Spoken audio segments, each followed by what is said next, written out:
Hi friends, welcome back to our YouTube channel. ಇವತ್ತು ನಾನು ನಿಮಗೆ ರುಚಿಯಾದಂತಹ ಅಗಸೆ ಬೀಜದ ಚಟ್ನಿನ ಹೇಗೆ ಮಾಡೋದು ಅಂತ ತಿಳಿಸ್ಕೊಡ್ತೀನಿ, ಬನ್ನಿ.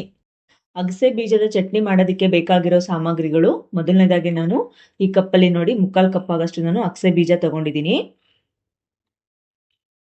ಸ್ವಲ್ಪ ಹುಣಸೆ ಹಣ್ಣು ಸ್ವಲ್ಪ ತಗೊಂಡಿದ್ದೀನಿ ರುಚಿಗೆ. ಒಂದು ಅರ್ಧ ಬೌಲ್ ಆಗಷ್ಟು ನಾನು ಖಾರ ಪುಡಿ ತಗೊಂಡಿದ್ದೀನಿ. ಒಂದು 2 ಟೇಬಲ್ ಸ್ಪೂನ್ ಇದೆ ಇದು. ನೀವು ಖಾರ ಜಾಸ್ತಿ ತಿಂತೀರಾ ಅಂದರೆ ಸ್ವಲ್ಪ ಜಾಸ್ತಿ ತಗೊಳ್ಳಿ. 2 ಗೆಡ್ಡೆ ಬೆಳ್ಳುಳ್ಳಿ ಹೆಸರನ್ನ ನಾನು ಬಿಡಿಸಿಟ್ಕೊಂಡಿದ್ದೀನಿ.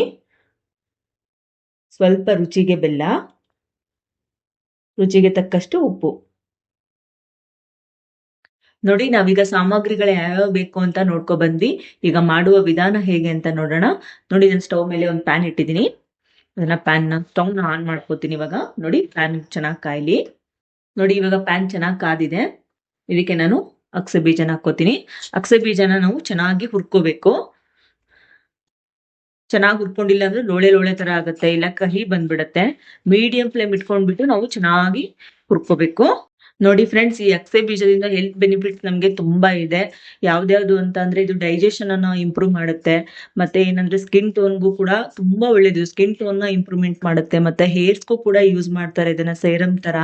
ಆಮೇಲೆ ನಮ್ಗೆ ಹಾರ್ಟ್ ಕೀಟ್ ಏನಾದ್ರು ಯಾರಿಗಾದ್ರು ಸಮಸ್ಯೆ ಇದೆ ಅನ್ನೋರ್ಗೆ ಇದು ತುಂಬಾ ಒಳ್ಳೇದು. ನೀವು ಚಟ್ನಿ ಪುಡಿನ ಏನಿಲ್ಲ ಅಂದ್ರೂ 1 ತಿಂಗಳು ಗಂಟ್ಲೆ ಇಟ್ಕೊಂಡು ತಿನ್ಬೋದು, ಏನು ಆಗೋದಿಲ್ಲ. ಇದು ಚೆನ್ನಾಗಿರುತ್ತೆ. ಚಪಾತಿ, ರೋಟಿ, ಕಡುಬು, ಆಮೇಲೆ ದೋಸೆ ಆಗಿರ್ಬೋದು, ಎಲ್ಲದಕ್ಕೂ ಒಳ್ಳೆ ಕಾಂಬಿನೇಷನ್ ಇದು. ಬುತ್ತಿ ಆಗಿರ್ಬೋದು, ಮೊಸರು ಬುತ್ತಿ, ಸಾಸಿವೆ ಬುತ್ತಿ, ಎಲ್ಲದಕ್ಕೂ ಬೆಸ್ಟ್ ಕಾಂಬಿನೇಷನ್ ಅಂತಾನೆ ಹೇಳ್ಬೋದು ಇದನ್ನ. ನೋಡಿ, ಇದೇ ತರನೇ ನಾವು ಚೆನ್ನಾಗಿ ಫ್ರೈ ಮಾಡ್ಕೊಬೇಕು. ಚೆನ್ನಾಗಿ ಫ್ರೈ ಆಗಿಲ್ಲ ಅಂತ ಅಂದ್ರೆ ಚಟ್ನಿ ಚೆನ್ನಾಗಿ ಬರೋದಿಲ್ಲ. ನಾವು ಚೆನ್ನಾಗಿ ನೀಟಾಗಿ ಹುರ್ಕೋಬೇಕು.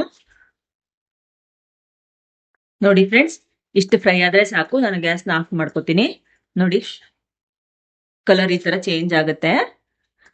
ಬ್ರೌನ್ ರೆಡ್ ಕಲರ್ ಬರುತ್ತೆ. ಇಷ್ಟ ಆದ್ರೆ ಸಾಕು. ನೋಡಿ, ಅಗಸೆ ಬೀಜ ಸ್ಮೆಲ್ ಘಮ ಘಮ ಅಂತ ಬರ್ತಾ ಇದೆ. ಚೆನ್ನಾಗಿ ಇದು ಹುರ್ಕೊಂಡಿದ್ದೀನಿ ಇವಾಗ ನಾನು. ನೋಡಿ, ಈಗ ನಾನು ಚಟ್ನಿ ಪುಡಿ ಮಾಡೋದಕ್ಕೆ ಒಂದು ಮಿಕ್ಸರ್ ಜಾರ್ ತಗೊಂಡಿದ್ದೀನಿ. ಇದಕ್ಕೆ ನಾನೀಗ ಹುರಿದಿಟ್ಕೊಂಡಿರೋ ಇದು ಅಗಸೆ ಬೀಜನ ಹಾಕೋತೀನಿ. ಇದನ್ನ ಒಂದು 2 ನಿಮಿಷ ನಾನು ಆರಿಸ್ಕೊಂಡಿದ್ದೀನಿ. ಇದಕ್ಕೆ ಹುಣಸೆ ಹಣ್ಣು, ಖಾರ ಪುಡಿ, ಬೆಳ್ಳುಳ್ಳಿ, ಬೆಲ್ಲ, ಉಪ್ಪು ಸ್ವಲ್ಪ ರುಚಿ ನೋಡ್ಕೊಬಿಟ್ಟು ಆಮೇಲೆ ಮತ್ತೆ ಹಾಕೊಳ್ಳಿ. ನಾನು ಸ್ವಲ್ಪ ಹಾಕೋತೀನಿ. ಹಾಕೊಂಡ್ಬಿಟ್ಟು ಇದನ್ನ ಚೆನ್ನಾಗಿ ಫೈನ್ ಆಗಿ ಪೌಡರ್ ಮಾಡ್ಕೊಂಡ್ ಬರ್ಬೇಕು. ನೋಡಿ, ಇವಾಗ ನಾನು ಪೌಡರ್ ಮಾಡ್ಕೊಂಡ್ ಬಂದಿದ್ದೀನಿ. ನೋಡಿ, ಫೈನ್ ಆಗಿ ಪೌಡರ್ ಆಗಿದ್ರೆ ಸಾಕು. ನೋಡಿ, ಟೇಸ್ಟಿ ಆಗಿರುವಂತಹ ಅಗಸೆ ಬೀಜದ ಚಟ್ನಿ ಪುಡಿ ರೆಡಿ ಆಗಿದೆ. ಸಕ್ಕತ್ತಾಗಿರುತ್ತೆ ಫ್ರೆಂಡ್ಸ್. ಇದೆಲ್ಲ ರೊಟ್ಟಿ, ಚಪಾತಿ, ನೀವು ಯಾವ್ದ್ರ ಜೊತೆಗೆ ಬೇಕಾದ್ರೂ ಸರ್ವ್ ಮಾಡ್ಕೋಬಹುದು. ಆಲ್ ಇನ್ ಒನ್ ಅಂತಾನೆ ಹೇಳ್ಬೋದು. ಇದನ್ನ 1 ತಿಂಗಳು ಗಂಟ್ಲೆ ಆರಾಮಾಗಿ ಇಟ್ಕೊಂಡು ತಿನ್ಬೋದು. ತುಂಬಾ ಚೆನ್ನಾಗಿರುತ್ತೆ. ಡೈಲಿ ಎಲ್ಲ 2 ರೋಟಿ 3 ರೋಟಿ ತಿನ್ನೋರೆಲ್ಲ ನಿಜವಾಗ್ಲೂ ಒಂದು ಎಕ್ಸ್ಟ್ರಾನೇ ತಿಂತಾರೆ ಈ ಚಟ್ನಿ ಪುಡಿ ಇದ್ಬಿಟ್ರೆ ಮಾತ್ರ. ನೀವು ಕೂಡ ಟ್ರೈ ಮಾಡಿ. ಮಳೆಗಾಲದಲ್ಲಂತೂ ಸಿಕ್ಕಾಬಟ್ಟೆ ಚೆನ್ನಾಗಿರುತ್ತೆ ಇದು ಚಟ್ನಿ ಪುಡಿ. ನೀವು ಕೂಡ ಮನೇಲಿ ಟ್ರೈ ಮಾಡಿ ಫ್ರೆಂಡ್ಸ್. ಟೇಸ್ಟ್ ಹೇಗೆ ಬಂದಿದೆ ಅಂತ ತಿಳಿಸಿ. Thanks for watching my video friends. ಈ ರೆಸಿಪಿನ ನೀವು ಕೂಡ ಮನೆಯಲ್ಲಿ ಟ್ರೈ ಮಾಡಿ. ಟೇಸ್ಟ್ ಹೇಗೆ ಬಂದಿದೆ ಅಂತ ಕಮೆಂಟ್ ಸೆಕ್ಷನಲ್ಲಿ ತಿಳಿಸಿ. ನಮ್ಮ ಚಾನಲನ್ನು ಸಬ್ಸ್ಕ್ರೈಬ್ ಮತ್ತು ಶೇರ್ ಮಾಡೋದು ಮರಿಬೇಡಿ. Bye friends.